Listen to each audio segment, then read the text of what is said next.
La lèpre est encore présente dans 26 pays africains, dont le Sénégal.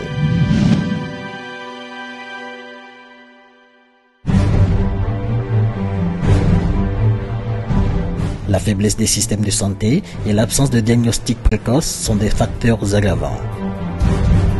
Mbodj était un tailleur. Aujourd'hui, il a perdu l'usage de ses membres.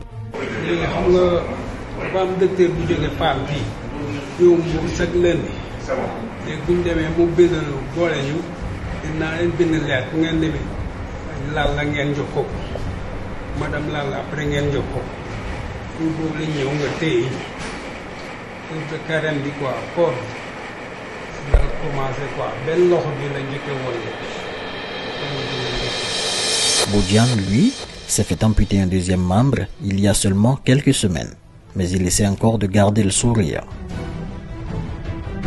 Quant à Badji, il est sous traitement intensif. La maladie est très dure dans mon corps. Je sens beaucoup de choses dans mon corps et ma main et mes pieds. Douleur très grave pendant des mois parce que je ne le connais pas, cette maladie. Au Sénégal, le centre hospitalier de l'Ordre de Malte est un centre de référence pour le traitement de la lèpre. 70 patients y ont séjourné en 2016, soit à peu près le quart de l'ensemble des nouveaux cas détectés chaque année dans le pays. Le Sénégal n'arrive pas à éradiquer la lèpre pour plusieurs raisons. Donc, la première des raisons, c'est que il y a une absence totale de connaissance de cette maladie. Deuxième raison, la lèpre, c'est deux classes, c'est deux formes de lèpre.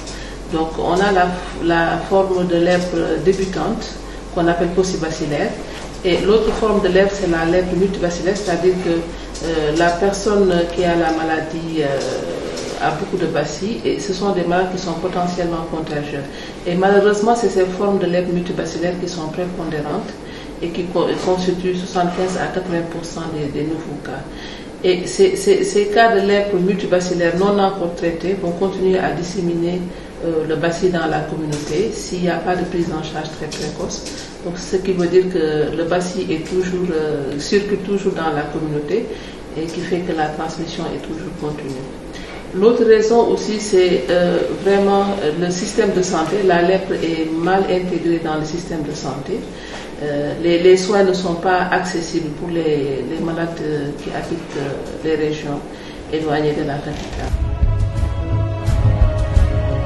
L'une des premières portes d'entrée pour les patients est le laboratoire où le diagnostic de confirmation est prononcé. Les prélèvements sont faits par les infirmières et arrivés au laboratoire, nous faisons la coloration et la lecture au microscope.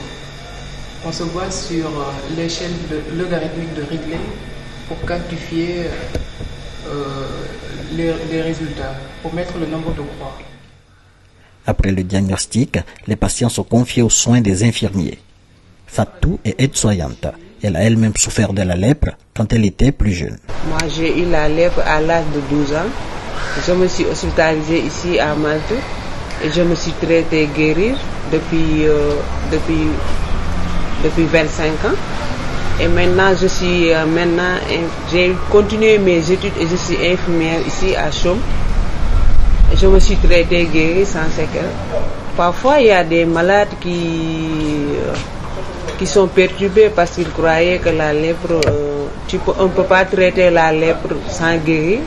Toujours quand on a dit que vous êtes lépreux, et on passe à la mutilation et tout ça. Et d'après tout ça, si vous suivez bien les traitements, d'après notre médecin qui est là, tu peux finir guéri sans séquelles. Pour Christian Devel, force est de constater qu'en dépit de la décision de l'OMS en 1995 de ne plus faire de la lèpre une priorité de santé publique, les ravages de la maladie ne faiblissent pas. La lutte contre la maladie a fait d'énormes progrès et à telle enseigne qu'en 1995, le statut, si je puis m'exprimer ainsi, de priorité de santé publique qu'avait la lèpre a disparu au regard des critères de l'Organisation mondiale de la santé, compte tenu tout simplement du fait que le nombre de malades à l'échelle mondiale était en dessous du seuil de 1 pour 10 000. Ce qui fait que cette maladie n'a plus drainé les mêmes financements, les mêmes intérêts, et de fait, cette forme de désamour, si je peux dire, s'est manifestée par le fait que il y a eu de moins en moins de formations qui a été faites au profit du personnel de santé ou du personnel soignant ou du personnel médical. Ce qui fait que malheureusement, cette maladie est de moins en moins connue et donc de moins en moins facilement détectable. Au-delà du traitement médical à proprement parler, le CHUM dispose de structures d'accompagnement des malades. Notre travail ici, c'est d'accueillir des patients qui ont des pieds plus mutilés et des mains mutilées aussi, qui ont la lèpre.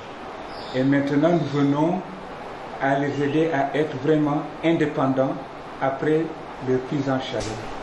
Alors, ces cuillères adaptées, c'est pour les aider à manger correctement. Comme ils ont des mains déformées, avec des doigts qui ne sont pas fonctionnels, ou ils ont parfois des mains mutilées, alors on leur fabrique ces cuillères. La première cuillère, c'est quand la main est mutilée et qu'il ne reste que la palette seulement, donc il n'y a pas de doigt, c'est seulement la main qui reste. Un patient qui n'a que la palette seulement peut porter cette cuillère et manger avec. Mais l'accompagnement ne se limite pas à chausser les patients. On essaie de développer une politique de prise en charge complète du malade afin de restaurer et de maintenir les liens sociaux entre le patient et son environnement. À part ça aussi, il y a une contribution pour une amélioration de la prise en charge psychosociale et à travers l'IEC et la CCC. C'est le changement de comportement à travers la communication.